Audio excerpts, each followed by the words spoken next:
climate change as some kind of a future hypothetical. We live in a world where impacts of climate change that have already occurred are widespread and consequential.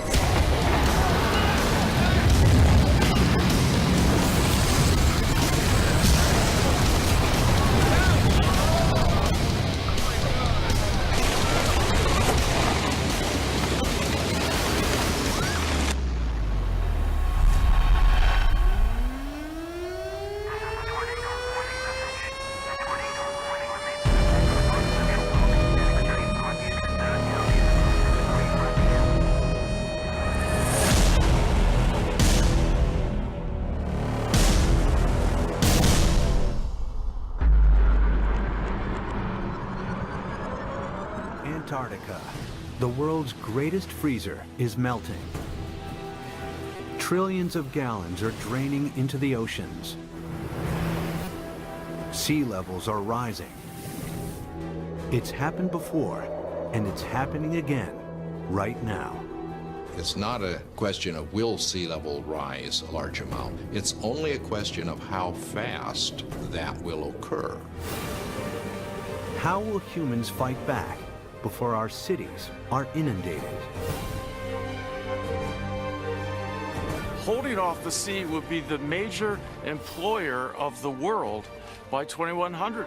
Massive levees to defend our coastlines. Floating towns and cities. Vast dams connecting continents. It's our greatest challenge yet, Earth underwater.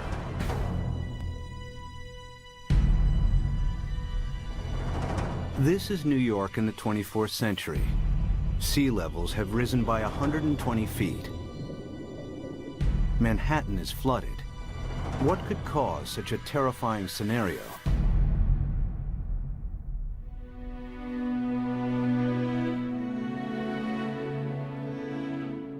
The answer lies here, in Antarctica, where vast amounts of frozen water are locked up in ice.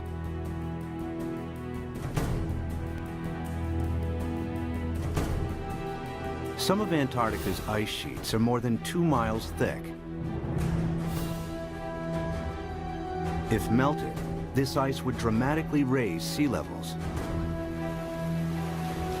And the melting has already started. Taxi jacks complete.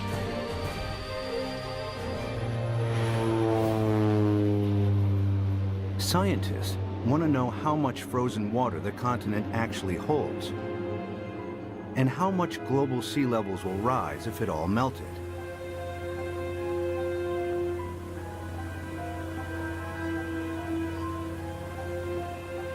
Specially equipped aircraft send radar beams deep into the ice, which reflect off the bedrock and measure the depth of the ice sheet.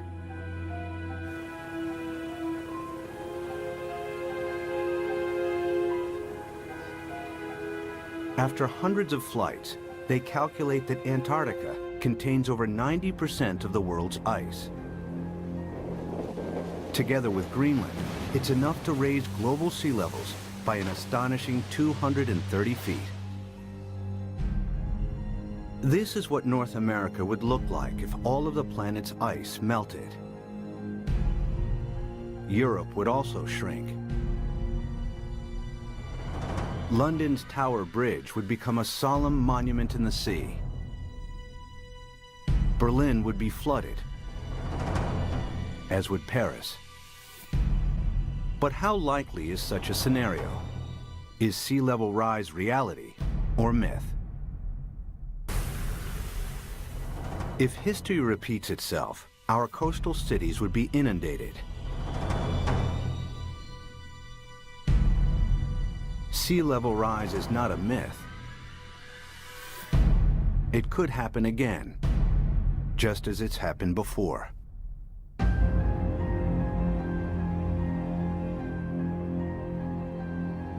The beginning of the most recent ice age was 70,000 years ago. The ice sheets expanded, the planet's landmass grew, and sea levels fell. Then temperatures rose again. The ice receded. Sea levels climbed and eventually settled at today's coastlines. But global temperatures are on the rise again. This time from humans burning huge amounts of fossil fuels. They produce CO2 and other greenhouse gases that heat up our atmosphere. Whenever global temperatures rise, sea levels follow. We have emitted so much carbon dioxide that the amount of carbon dioxide in our atmosphere has increased by about 1/3 in the last 100 years, and it is now higher than any time since at least 1 million years. We expect about 3, 4, even 5 degrees centigrade warming in this century. The warmer it gets, the faster the sea level rises. That means sea level rise will get faster and faster as we heat up the planet more. Of course, predicting future sea level rise is difficult, as the planet has never before experienced the dramatic increase in CO2 of the last 100 years. But Professor Rahmstorf's climate model predicts a maximum 6-foot sea level rise this century, as higher temperatures kick in.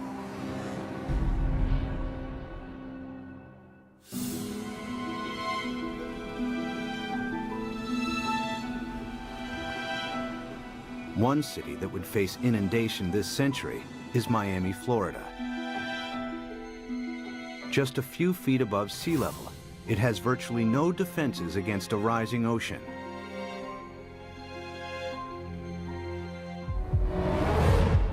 After 1 foot of sea level rise, these beaches would be regularly flooded at high tide. After 2 feet, many roads would be submerged. After 3 feet, if a hurricane strikes, the surging water would overcome sea defenses and cause flooding deep inland. Much of the region's coastal real estate would be ruined. We are looking at millions and millions and millions of dollars of real estate here. And we can assume that every one of these things is $500,000 to $1 million. We've got 100 here, we've got $1 billion in a very short area through here. So our $1 billion of houses, we get 1 meter, 3 feet of sea level rise, and every single one of these houses is useless. Who's going to buy them? What happens to this $1 billion of real estate by the time we get 3 feet? I mean, it's gone. It's useless. It's just, you scrape it off with bulldozers, and you just leave it here. That's what will happen. It'll just be left here. And it's not just residential properties that will be affected. Think of all the wharves and all the places where ships offload and unload all the goods and services. And if sea level rises even 3, 4, 5 feet, every single one of those ports has to be replaced. The cruise ship lines, there are billions of dollars of infrastructure that even a small sea level rise takes out. You got to rebuild it all over again. After 4 feet of sea level rise, electricity supplies would be affected as coastal power plants are flooded. After 5 feet, some of Florida's freshwater resources would be contaminated with seawater, and the Everglades National Park becomes a vast bay. After 6 feet, millions of Floridians would have to evacuate the state. So what's going to happen to Florida? By 2100, we'll be at least 4 to 6 feet higher. So this tide, which is not a high tide, will be about here, up to here. There's no way that we can keep the sea back as it rises. Miami-Dade County will be severely diminished.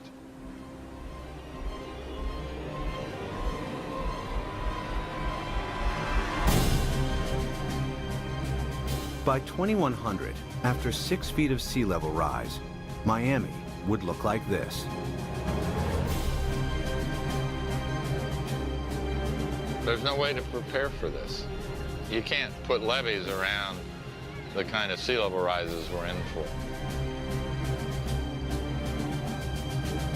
we're a city that's only a little over 100 years old. We became a town, an incorporated town in 1896, so we're not that old. But we may not make it for the next 100 years.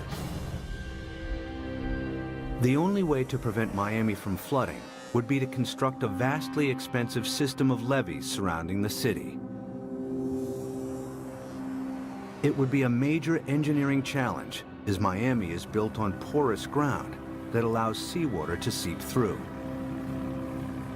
Alternatively, if Miami was flooded, the city would eventually have to be abandoned. There are cities you can save and cities that you can't save. And the choices will be based on, can we dike it off, can we put it off, or is this too expensive, not worth the price, not worth the effort? One city determined to defend itself against the sea is New Orleans, Louisiana. During Hurricane Katrina in 2005, large parts of New Orleans were flooded after a storm surge raised sea levels by 20 feet. The city lies several feet below sea level. Its antiquated locks and levees weren't strong enough to hold back the rising sea. As the storm pushed the Gulf's surging waters into Lake Borgne and onwards into the city's canals, New Orleans' sea defenses broke in 50 places. We had some levee and flood wall failures in the hurricane system, and the combination of that overtopping of the levees and the flood walls that failed caused massive flooding throughout the city. About 80% of the city of New Orleans was flooded following Hurricane Katrina.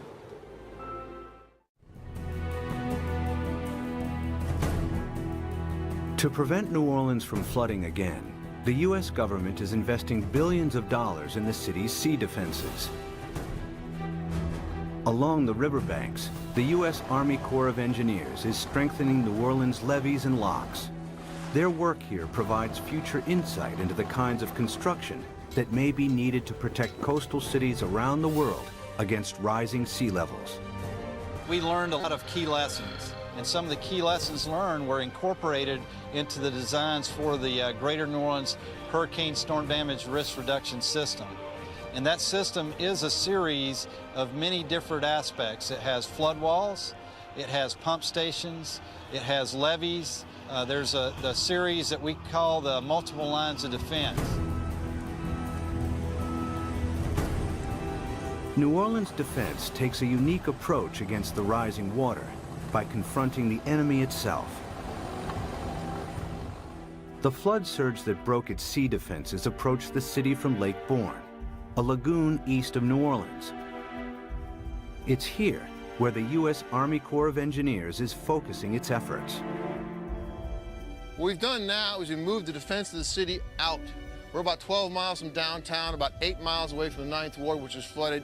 What we've done is we moved the protection from downtown in the heart of the city, left it in there, improved it. We've moved all the way out here, 8 miles out to the edge of Lake Borgne, where we now have this brand new structure which works as a primary line of defense. New Orleans is made up of the best topsoil from the United States that came down the Mississippi River and built up down here. However, back in graduate school, the whole idea was that the better it is to grow something on, the worse it is to build on. Well, this is the topsoil of the nation down here, so it's the worst possible stuff to build in. What you see behind me is the Hawken. It is a pile-driving crane brought in from Seattle, Washington, across the Pacific Ocean, down to the Panama Canal to New Orleans to build this particular gate and the barge gate. And what we've had to do is go down 60 feet through the newer material down to the old Pleistocene clay, and that is our basis. So the main wall itself goes down to minus 130 feet, and the batter piles that brace it are down to 190 feet. All tall buildings in New Orleans, the dome, everything is based upon piles. The new seawall also has to allow ships to pass through.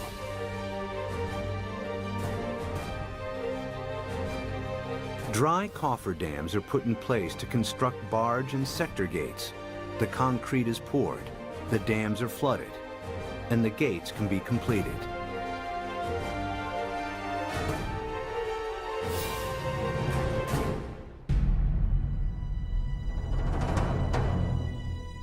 New Orleans' new sea defenses are costing the taxpayer a hefty $15 billion.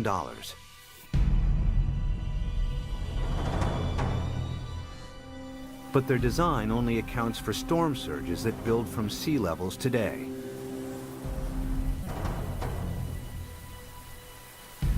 If sea levels rise by 6 feet, any storm surge would be higher as well, and the city's sea defenses would have to be heightened at an even greater cost.